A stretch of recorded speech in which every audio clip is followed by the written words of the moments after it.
있습니다. 장성택 실각 이유, 시나리오, 실각은 확정이랍니다. 행정부장 자리에서 물러난 건 맞답니다. 네. 그래도 죽이지는 않을 것 같고요. 네. 그리고 사실은 인척을 이런 식으로 제거하는 예가 그렇게 흔하지 않은 예였고, 지금 그건 두 가지로 볼 수가 있어요. 김정은 본인의 권력과 어떤 그 권력자로서의 입지가 그만큼 단단하다라는 증거도 되지만, 오히려 그 반대로 자기 자신이 늘 불안하다. 이 체제의 불안정성을 또 보여주는 예가 되기도 하거든요. 사실은 지금 이제 실각의 징후가 농후하고 향후에 이제 김정일 사망 2주기에 장성택이 어떤 모습으로 나타나는지 안 나타나는지가 또 하나의 가늠자가 될 텐데, 중요한 것은 바로 그러한 상황에서 그 전에도 군부에 대한 교체가 굉장히 잦았었고요. 그리고 솔직히 할아버지의 아바타 같은 행동을 하면서 북한 주민들도 이해할 수 없는 행동을 하거든요. 네. 그리고 또 한 가지는 또 어떤 학자들은 앞으로 북한이 핵과 경제에 병진을 하면서 개발 독재로 나갈 것이다 이런 예측을 하시는 분도 계신데요.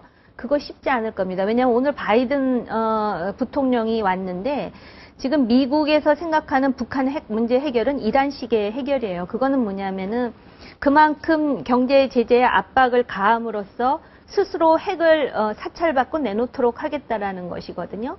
근데 북한은 오로지 가지고 있는 것이라고는 핵 아닙니까? 그러면서 여러 가지 뭐 경제 개발을 하겠다 그러는데 그게 그렇게 여유롭지 못할 것이고요. 그러다 보면은 그 내부의 압력을 바깥으로 어떤 식으로든 이제 해소하려고 하는 시도를 할 거예요. 왜냐하면은 과거에도 그랬기 때문에. 그래서 올 겨울에서부터 내년 봄까지 어떤 도발 가능성이라든지 내지는 지금 사실은 중국에서 아까 말씀하셨듯이 철조망을 높이 쌓아가지고 탈북자들이 탈북을 못하게 해서 사실은 탈북자 수가 줄어들었어요. 줄어들었다 해서 기재부에서 저희 예산도 많이 줄였거든요. 그런데 지금 이런 변화의 상황에서는 사실 북한 이탈 주민의 수가 어떻게 될지 아무도 예단할 수 없는 상황이 되고요. 그리고 이 말씀을 드려야 될지는 모르겠는데 중국의 모 언론에서 나온 이야기인데 중국이 얼마 전에 훈련을 했습니다. 그 훈련이 뭐냐면 중국의 인민해방군이 그 중국의 그 압록강 북경으로부터 30km 들어오는 훈련을 하거든요. 어느 쪽? 북한 쪽으로.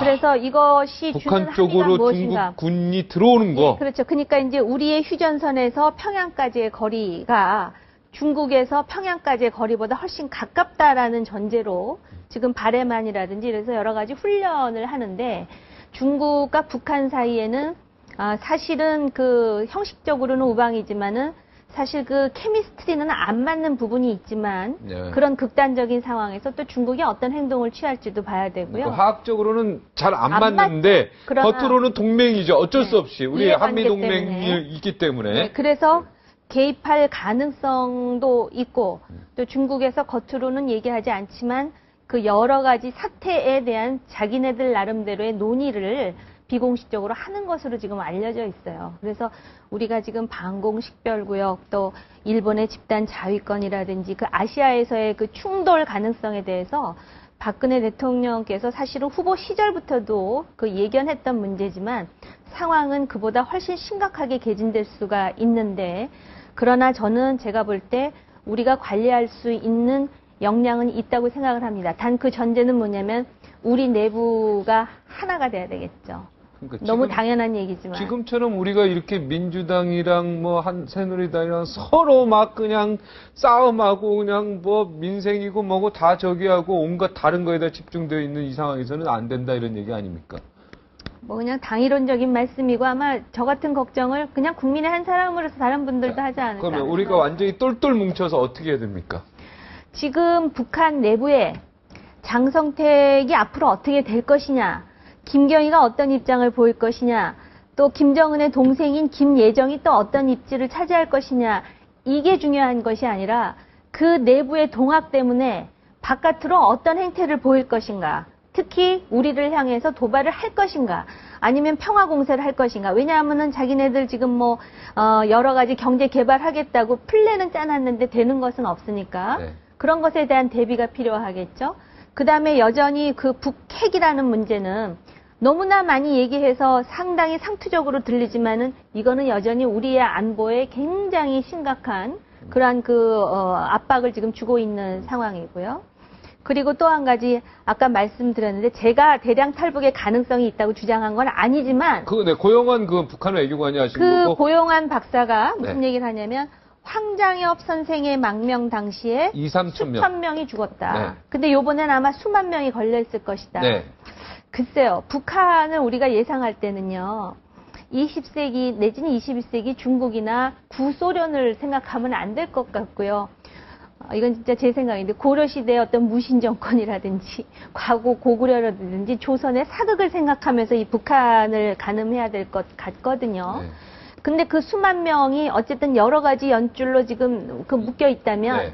할 수 없이 소환되는 사람도 있겠지만 그 안으로 들어가고 싶어 하지 않은 사람도 있을 거고요. 얼마 전에 외교관 자제들 들어오라 그러니까 말 안 듣지 않습니까? 그래서 여러 가지 가능성을 대비해야 되고요. 또 심지어는 엘리트들은 지금 북한에 남아 있는데 그 자제들 중에는 탈북을 한 경우도 있어요. 물론 제가 그거를 명시적으로 다 이 자리에서 말씀드릴 수는 없지만 있지요. 그런 여러 가지 가능성이 있고 지금까지 우리 25,000명의 탈북자들은 함경도 지역에서 주로 많이 오십니다. 여기 채널 A의 이만갑이라는 네. 프로 하는 거 보면 우리 북한 여성들 보면 주로 회령, 청진, 함경도 쪽에서 오신 분들이 많고요. 네. 실제로 통계를 보더라도 그들이 25,000명 중에 90%예요. 그리고 그 중에 여성이 70%고, 그리고 그 중에 40%가 북한에서 이제 특별한 일을 하지 않는 분이라든지 아니면 단순 노동을 하시는 분들이 왔었다는 거예요. 네. 그리고 평양은 그대로 있었던 것이죠. 네. 그러다 보니까 우리나라에서 평양 갔다 온 사람 얘기 다르고, 토문에 갔다 온 사람 얘기 다르고, 황해도 연백평야에 갔다 온 사람 얘기가 그래서 다른 건데, 지금 이제 엘리트 사이에 이런 문제가 발생을 하면 공포 정치 때문에 말은 안 하지만 사람의 심리상 굉장히 머릿속이 복잡해질 것 같습니다.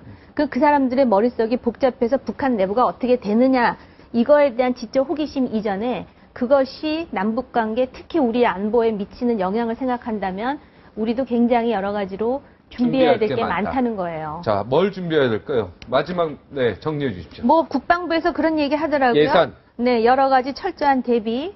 그 다음에 특히 이 25,000명의 이탈 주민들은 바로 북한 인민들 2,500만 명이 보고 있습니다. 이들이 대한민국에 와서 어떻게 잘 정착하고 있는지. 네. 그리고 25,000명의 그 이탈 주민들 중에 상당수가 북의 가족들에게 송금을 하고 있고요. 네. 그런 것들이 사실은 그 북한 주민들의 정신과 마음을 상당히 움직이는 동인이 되기도 하죠.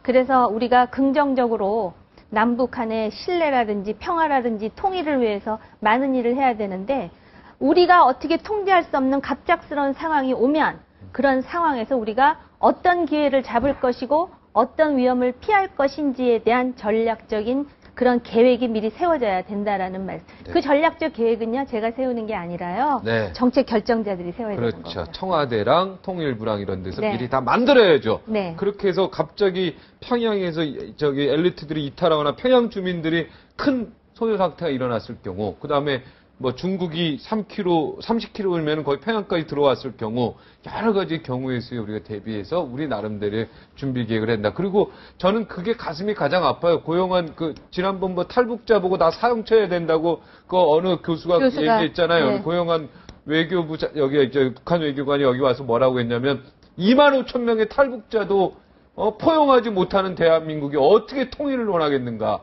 어떻게 통일 비용을 여기서 논하겠는가 이 얘기를 하면서 눈물을 흘리셨는데 제가 이 말씀도 또 드려야 되겠네요. 네, 30초. 네, 어제 김대중 평화재단의 이효 여사님께서 그 목포의 그 김창만 독지가와 함께 우리 탈북자들을 위해서 성미를 기부하셨거든요. 그래서 우리 이탈 주민에 대한 정책은 이념도 아니고요. 오히려 우리 내부의 화합. 그러면서 같은 목표를 향해서 갈 수 있는 하나의 공통분모가 될 수 있다라고 생각을 해요. 네, 알겠습니다. 사랑이다 이거죠? 네. 이웃에 대한 사랑. 네, 우리 정호김 이사장님 앞으로 더 좋은 일 많이 하시기 바랍니다. 오늘 나와주셔서 대단히 고맙습니다. 감사합니다.